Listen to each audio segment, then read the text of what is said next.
Hello there, one and all, and I can't believe I'm saying it, but welcome to episode 10.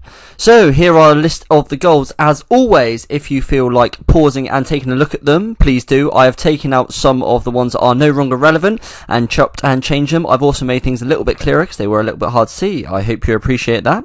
Now, without any further ado, let's get on with episode 10. Just before we get into the content, obviously the Ferox Enclave has come out and that has changed a few things for us. We are no longer going to be allowing the house anymore. The wilderness will be our home. We are going to be allowing the molds, which is the first thing we're going to be doing this episode, Filthy Casual. We are no longer going to be allowing Edgeville Bank because we do have the Ferox Enclave, and we won't be getting the 5 million respawn for Edge because we will be getting it for the Enclave because it's within the wilderness. The only thing after this that we will ever have to leave the wilderness for is to be able to access the Edgeville Dungeon for a small period of time. We've got to run through the safe, and secondly to get tasks off Krystilla, but hopefully that won't be for long. I'll put a little summon up on Reddit, and it took a JMod's interest, so hopefully in the future they're going to poll having a second Slayer Master within the Enclave. Krystilla, where you at? So let's make one of our final exceptions and take a little run through the normie and go and get those molds.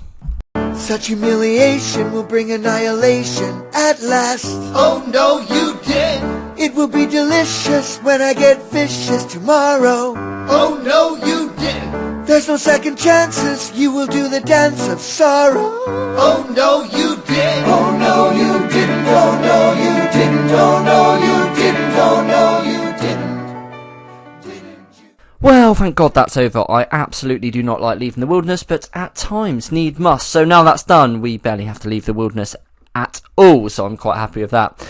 We have got a Hill Giants task, 105 of them. That 7 Herblore is absolutely pitiful, and it's something I've been wanting to get up for ages. They are a good source of limp work routes, so we're going to go and do that task and hope to get some of those. I also want to get myself 60 strength, so I'm able to enter the God Wars dungeon, because steel plates have been the only source of cash we've had, but I'd like to test out some Eki keys. Something that I absolutely love about these type of accounts is how much it just takes me back. Like, I'm just using a rune skim and full rune, killing a hill giant. I remember doing this for hours and hours and hours, sort of 2004, 2005. So yeah, really nostalgic. I'm quite surprised to see that Jagex haven't increased how many hill giants are around here, because you've got to keep running back and forth, because there's only 2, which is quite surprising, as they've added them to Krystilla's Slayer table. That is the Hill Giants task finished up, and we've got a very nice looting bag worth of stuff. I also picked up 3 giant keys. We can't use them, but they're nice to collect. Krystilla, what's our next assignment going to be? It's going to be back to the magic axes, 106. We are very, very close to a strength level, which means we can enter the God Wars dungeon, and not too far from a Slayer level, so hopefully we'll get both of those this task. With this magic axe kill we're about to get, that will get us 63 Slayer, which means we can actually kill the Spiritual Rangers, which drop magic shortbows, which could be huge, although arrows are incredibly hard to come by in the wilderness.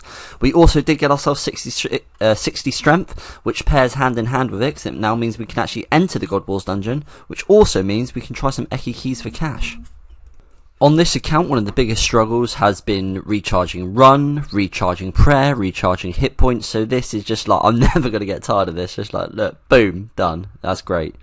Our next task is going to be 123 Earth Warriors, and I think now we have ourselves the 60 strength, I'm actually going to start training up some range, so I'm going to be taking range to this task. We have just finished up the Earth Warriors task, and now we're on Ice Warriors, which is going to be another one that we're going to be able to range. We got ourselves 48 on that task, and we're also up to 1200 Slayer points. What a beautiful little sight. We are getting ourselves a Larrans key, and we have also just recently got ourselves 50 range. We have finished up that Ice Warriors task, and we obviously got ourselves a Larrans key and a few goodies in the looting bag. Also, we have completed 49 tasks in a row, which means we're 1 away from the 50. With the Spiders task, that's going to be super quick, which means we can quickly get that done and get a point boost. 51 range off these Spiders. We also got a Slayer enchantment, which isn't super rare, but it is over 300 to 1. That is the Spiders task done, and that took literally all of a couple of minutes. Quite funny how some tasks can be about 10 hours long and some just a couple of minutes. But Spiders done, and that takes us up to 50 tasks. Yes, 50 tasks on the Wilderness Ironman in a row. 375 point bonus, which means we're now up to 1600 points. I'm going to be spending pretty much all of these on bolts when we do finally get 61 range. Krystilla, what are you going to have for us next? It's going to be going back to the Earth Warriors. We have knocked out our last few Earth Warriors, so what's our next assignment going to be? It's going to be 123 Greater Demons.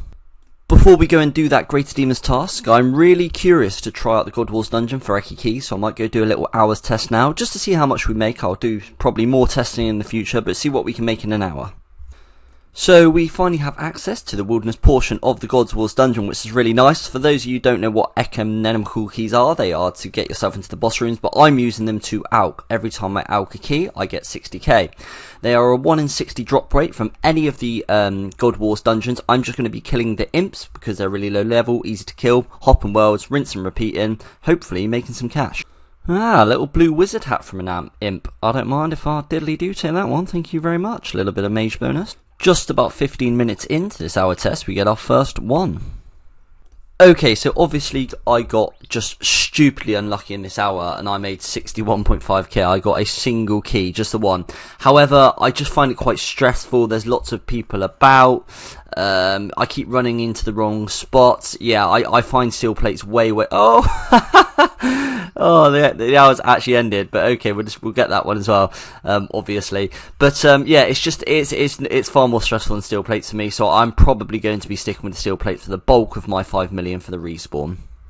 I'm just very quickly, before I leave the cave, going to use up my last bit of prayer on one Aviancy, because they have got a chance at dropping anti-poisons, which would be really, really useful. So, can we get an anti-poison from this single Aviancy? If not, I'm going to have to come back at some point and kill a few for some, no, but 4 feathers. I'll take them. So, we are back at the trusty old steel plate bodies, and I think the reason I prefer these is because I can methodically work out exactly how long it's going to take, rather than it be an RNG based goal. Now, what I need to do is I need to get the money for 4,200 nature runes. The reason I need 4,200 natures is because I need to pick up 4,200 plate bodies and out them all. Naturally, this is going to be quite a lengthy process, a lot of world hops, and depending on the competition, could take an awfully long time. Hello PKR. For all of our sanities, I won't be doing it in one go, because otherwise it would just take me an ages to get an episode out. I'm just going to keep plugging away, episode at a time, increase my cash stack, and eventually we will have enough to unlock the Ferox Enclave respawn point. Okay, so that is a whole bunch of steel plates knocked out, like 1,200 or something of them. We've now got a very nice cash stack, and that is actually all going to be spent, not on the respawn, because we need to spend it all on nature runes. So let's go get those natures, and hopefully not die on the way back. Shout out to Nordic Lucy, thank you very much, these PMs are always very nice to see. And there is actually someone in my clan chat, and if you don't know, I am going to be chilling out on this a little bit more, so if you'd like to, join it up, and yeah, you might see me and speak to me from time to time. So, with all of that money that we earned, we've pretty much spent it all on runes. As I was hopping loads of worlds, I decided to buy a lot of elemental runes and cosmics, just because it's difficult to hop so many worlds and keep on getting them, and as I had to for the nats anyway, I decided to do that. We now have all the nats that we do need, in fact, to get our 5 million. Now all we need to do is go and pick up 4,200 steel plates. Obviously that's not going to be all in one go, but at least we have the nats in the bank ready to go to make all that money for the respawn. Okay, so something that I think we mentioned at the start of the episode, and something that I really, really want to get up, is some Herblore. Obviously it's going to be paramount in the progression of the account. So I'm about to put a graphic up on screen and we will go through it together. So this is a graphic of potions and secondaries that are going to be beneficial to me and my account, and how I'm going to get them. So at the moment all I can make is attack potions, which would be a 1 in 64 Eye of Newt drop from zombies. This is obviously quite uncommon and difficult to get, so I should imagine what I'm going to be doing is just cleaning herbs rather than grinding out a load of zombies to get the level to make strength potions, which is 12. Strength potions are much easier to come by. It's a 1 in 6 from the secondary for hobgoblins, or a 1 in 12 hill giants. For prayer potions, it's going to be really difficult because the snake grass is really, really rare, but we'll cross that bridge when we get to it. Obviously, red spider's eggs is going to be a really easy way for me to train Herblore, so restore potions are probably going to be one of my best ways because I can just pick up the red spider's eggs, and Harrowlanders aren't all that uncommon. The rest of the potions are going to come at a much later date, but if you wish to pause and take a look at how I'm going to be doing them, it's all on the graphic. So, basically what we need to do is we need to go to Chaos Druids to clean the herbs up to 12 Herblore for now. The best way for me to kill Chaos Druids is going to be range, because I need to try and get that to 61 ASAP, because the rune crossbows will unlock a whole load of new content. We are really low on knives. The best way for me to get them is to get steel bars in Larrans' chest. So we're going to go and open the keys and see if we get lucky. If we don't, we're going to be going back to the Wilderness Resource Centre, mining and smithing some iron knives, and going and doing some Chaos Druids. Here we are at Larrans' big old chest with our 3 keys, and as always, we are looking like the tastiest of a snack for any PK that might come. So let's quickly loot this chest and see what we can get. Oh my god! Yes, Larrans' robe top. That is absolutely insane. Holy shit. Yes. Okay, 2 more to go. What are we going to get? Really, really happy about that, naturally. And steel bars. This is the best opening ever. What else are we going to get? And 3 alcohols. This is literally the best opening ever. Please do not die. I'll literally be so upset. What a 3 keys they are.